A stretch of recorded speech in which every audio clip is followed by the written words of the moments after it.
दोस्तों आप भारत में रहते होंगे तो आपने भारत के स्कूल वगैरह देखे होंगे जहाँ ज़्यादातर कुछ स्कूल तो ऐसे रहते हैं जो बहुत ज़्यादा टाइट रहते हैं। उसके स्कूल नियम बहुत ज़्यादा खतरनाक रहते हैं और जिसका पालन करना बहुत ज़्यादा ज़रूरी रहता है। और वही कुछ स्कूल ऐसे रहते हैं जहाँ पर बिल्कुल भी कोई नियम वगैरह नहीं रहता, आप अपने हिसाब से आओ और अपने हिसाब से चल जाओ। इसी तरह का आपको स्कूल भारत में देखने को मिल जाएंगे। और दोस्तों भारत में आपको हर तरह के स्कूल देखने को मिल जाएंगे, लेकिन कुछ स्कूल ऐसे भी रहते हैं जहाँ हद से ज़्यादा वो रहती है सिक्योरिटी और पनिशमेंट। और दोस्तों इतनी खतरनाक पनिशमेंट रहती है भारत स्कूल में जिससे लोग हर डर जाते हैं। लेकिन दोस्तों भारत के अलावा भी कुछ ऐसे दुनिया के कुछ देशों में एक ऐसे स्कूल है जहाँ पे रूल रेगुलेशन इतने ज़्यादा टाइट रहते हैं कि हर बच्चे को उनको मानना जरूर होता है। दोस्तों आज की वीडियो में आपको उसी उसी में से एक देश यानी जापान के बारे में बताने जा रहे हैं। दोस्तों जापान आज के समय टेक्नोलॉजी वगैरह हर चीज़ में आगे है और दोस्तों इसका सबसे मेन कारण है उसकी एजुकेशन। और दोस्तों उसकी एजुकेशन आती है उसके स्कूल से। तो दोस्तों आज की वीडियो में आपको जापान के स्कूलों की एजुकेशन और उसके स्कूल नियम के बारे में बताए जा रहे हैं कि आखिर उसमें ऐसे क्या क्या रूल्स एंड रेगुलेशन है जिस कारण जापान के स्कूल वगैरह इतने ज़्यादा बेहतर है। और दोस्तों आपने ऐसे कभी नियम कभी नहीं सुने होंगे। तो दोस्तों चलिए शुरू करते हैं आज की वीडियो में। Number 1, hair style requirement.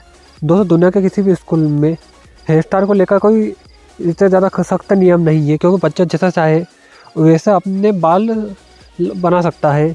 लेकिन दोस्तों जापान में ऐसा बिल्कुल नहीं है। जापान के स्कूलों में बाल अपने कान तक छोटे रखना ज़रूरी है। इसी के साथ वो अपने बालों में कौन सा भी स्टाइलिश प्रोडक्ट इस्तेमाल नहीं कर सकते। इसके अलावा अपने बालों में कौन सा भी लेयर नहीं निकाल सकते ताकि वो बिना फर्जी स्टाइलिश लुक लेकर स्कूल के अंदर आए। वही अगर लड़कियों की बात करें तो लड़कियां जैसे चाहे अपने बाल बना सकती है, लेकिन उन्हें ज़्यादा स्टाइलिश नहीं कर सकती और मेकअप या फिर कोई भी कॉस्मेटिक प्रोडक्ट का इस्तेमाल नहीं कर सकती। जो ये चीज़ साफ दर्शाता है कि जापान में बच्चों को डिसिप्लिन में रहने के लिए काफ़ी जोर दिया जाता है।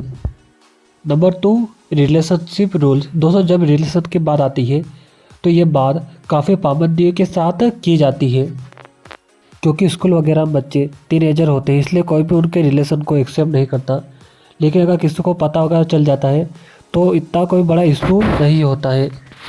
लेकिन बात अगर जापान की जाए तो जापान में स्कूल के अंदर रिलेशन करना पूरी तरह से बैन है, क्योंकि वहाँ की सरकार ये नहीं चाहती कि जिस उम्र में बच्चों को पढ़ाई करनी चाहिए उस उम्र में वो रिलेशन के चक्कर में आकर अपना करियर बर्बाद करे।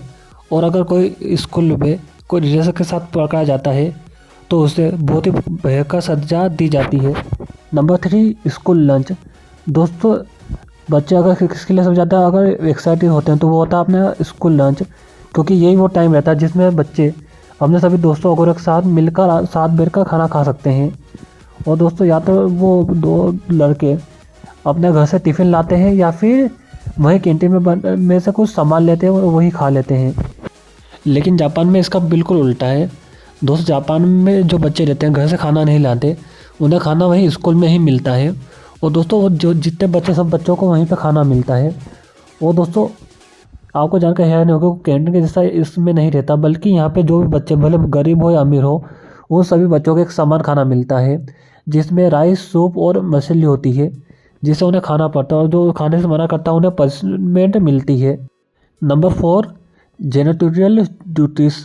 दोस्तों जहाँ दूसरे स्कूलों में स्कूल की साफ़ सफाई करने के लिए अलग से लोगों को हायर किया जाता है, जो बच्चों को जाने के बाद वहाँ के रूम वगैरह की सफाई करते हैं ताकि अगले दिन बच्चे फ्रेश शुरुआत कर सकें।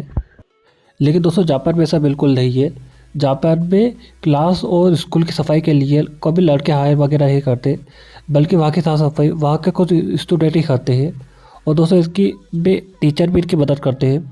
दोस्तों ऐसा इसलिए कि अगर बच्चे अगर वहाँ पे साफ सफाई करेंगे तो उन्हें पता रहेगा कि हमें ज़्यादा गंदगी नहीं फैलानी है, और ये हमेशा वो सीख रखेंगे कि हमेशा स्वच्छता पे ध्यान दें। और दोस्तों इससे वो केयर वाले भी बनेंगे। Number 5, self defence. दोस्तों सेल्फ डिफेंस तो आज के समय हर जगह चल गया है, लेकिन जापान में ये काफ़ी भारी मात्रा में इस्तेमाल किया जाता था। यहाँ पर स्कूल के बच्चों को सेल्फ डिफेंस सिखाया जाता है ताकि वो आने वाली हर प्रॉब्लम को सॉल्व कर सके, फिर चाहे वो प्रॉब्लम फिजिकल हो, मेंटल हो या फिर और किसी तरह की क्यों ना हो। यहाँ के टीचर खुद बच्चों को सेल्फ डिफेंस सिखाने में आगे रहते हैं। जापान में ये सेल्फ डिफेंस जापान के पुराने हथियार एंशिएंट वेपन जो कि एक तलवार के जैसा होता है लेकिन उस पर धार नहीं होती, उसी का इस्तेमाल करके उन्हें सेल्फ डिफेंस सिखाया जाता है। Number 6 greetings. दोस्तों ग्रीटिंग ऐसी चीज़ है जो हर देश को सिखानी चाहिए, फिर चाहे वो जापान हो या फिर और कौन सा देश ही क्यों ना हो, फिर चाहे हम अपने देश को ही क्यों ना देख ले। दोस्तों हमारे देश में भी ग्रीटिंग करना बहुत ज़्यादा सिखाया जाता है घर परिवार में, लेकिन दोस्तों आज के समय में हमारा ग्रीटिंग वेस्टर्न कल्चर के हिसाब से ही होता है, लेकिन जापान में ऐसा बिल्कुल नहीं होता। जापान में इनकी पुरानी पारंपरिक परंपरा के साथ ही नीचे झुककर ग्रीटिंग किया जाता है, क्योंकि ये जानते हैं कि हमारी परंपरा सबसे पहले, इसीलिए लोग वेस्टर्न कल्चर को नापते हुए अपने कल्चर के हिसाब से ही ग्रीटिंग करते हैं। ऐसा इसलिए ताकि उनके बच्चे समझ सके कि आखिर हमारा कल्चर आखिर हमारे लिए कितना ज़रूरी है। और हमारे देश की बात करें भारत की, तो हमारे भारत में तो गुड मॉर्निंग गुड इवनिंग से ही शुरुआत होती है, और हमारा जनरेशन हमारा ग्रीटिंग तो भूल ही चुकी है, मतलब हमारा कल्चर, और बस वो वेस्टर्न कल्चर की तरफ ही आ गई है। लेकिन जापान ने अपने पूरे कल्चर को आज तक संभाल के रखा है, और वो वेस्टर्न कल्चर से ज़्यादातर दूर ही रहता है जापान। Number 7 breaks. दोस्तों अगर जापान की छुट्टियों की बात करें तो दोस्तों आज के समय जापान में पढ़ाई के में सेक्शन ख़त्म होने के बाद केवल 5 हफ्तों की छुट्टियां दी जाती है, और उन्हें कोई बड़ी छुट्टी नहीं दी जाती। जापान में हमारे देश की तरह इतने त्यौहार नहीं है, इसीलिए वहाँ पे ज़्यादा छुट्टियाँ ही नहीं पड़ती।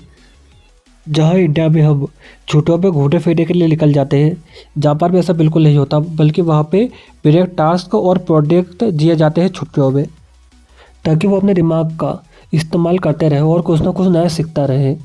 यही कारण है कि आज के समय दुनिया में जापान चौथे नंबर पे आता है सबसे ज़्यादा एजुकेटेड बच्चों में, जिनका दिमाग साइंस और मैथ वगैरह में बहुत ज़्यादा तेज़ है। और दोस्तों यही कारण है कि जापान के बच्चे शुरू से इतने ज़्यादा इंटेलिजेंट होते हैं, तो बड़े होकर भी वैसे ही निकलते हैं। और दोस्तों आज के समय जापान सबसे ज़्यादा टेक्नोलॉजी वगैरह सबसे ज़्यादा आगे है, और ये इसकी शिक्षा का ही नतीजा है।